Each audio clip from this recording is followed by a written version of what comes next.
좀 괜찮아진 건가요? 아니, 안 좋아요, 안 좋아요. 제가 듣기에는 이게 엔진 소리나 기타 다른 컨디션이 좋지가 않아요. 100%가 아니에요. 고치는 것도 원래 정비사는 전체를 뜯어가지고 그 하우징이라고 해야 되죠. 그러니까 그 쉽게 표현하면 하우징이죠. 전체 그 부품의 케이스를 바꾸자라고 했고, 저는 그냥 뭐 여기다 돈 많이 안 들이고 싶다, 돈 작게 들이는 방법도 있으면 작게 가자 해서 당장에 지금 눈에 보이는 부위만 수리를 해놓은 겁니다. 장기적으로 어떤 영향을 미칠지는 몰라요. 그리고 제가 이 차 계속 타고 싶은 생각도 없고,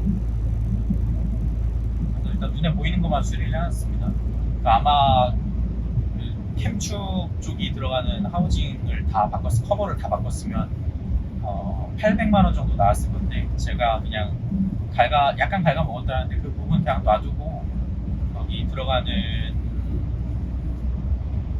베어링 같은 것만 바꾸고 했습니다. 워터 펌프를 300만 원으로 했어요. 그래서 여기다가 이제 정이 떨어져서 큰 돈을 낭비하고 싶지 않은 거죠. 눈에 보이는 것만 수리하고 싶은 단계.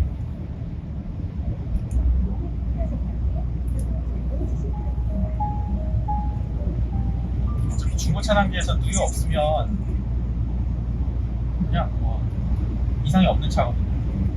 장기적으로 어떤 진행이 있을지 모르고. 윙도 있잖아요. 윙도 사실 어느 정도 균열이 있어요. 보강해놓고 도색하면 끝. 그걸 이제 사는 사람이 판단하는 거예요. 보강해놓은 건 언젠가 그 부위가 다시 터지겠죠. 윙이라는 거는 꼭 그러니까.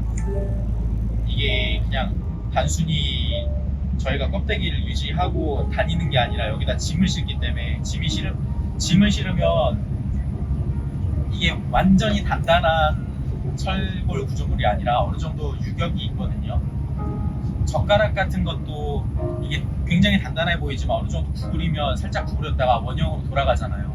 근데 자꾸 그러다 보면 과하게 구부리다 보면 그 원형이 변질되거나 혹은 변질되다 보면 거기가 변질된 거를 다시 제자리에 돌린다. 강성이 약해지는 거죠.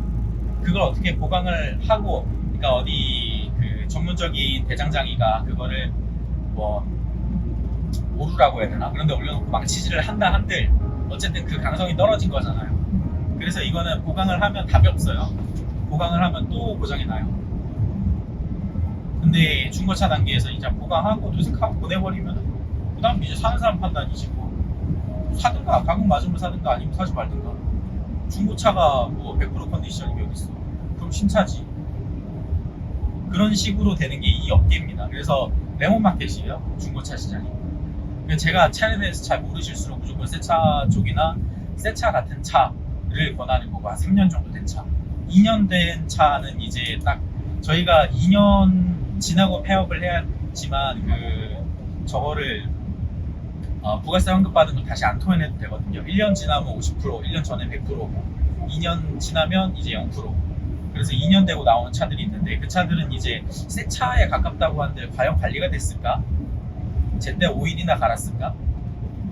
혹은 그 정도로 사업을 유지를 못하는 사람이 그 차를 굴렸는데 과연 차에 대한 지식은 있었을까? 그러니까 초기 단계에서 길들이기 같은, 그 단순히 생각하면 길들이기 같은 그런 얘기들이 있죠. 그런 게 유지 관리가 됐을까? 물론 신차는 거의 유지 관리라는 게 필요 없긴 해요. 대형차 기준에서. 어차피 대형차는 거의 항상 가혹 조건에서 운행이 되어지고, 특히나 25톤급으로 온다면.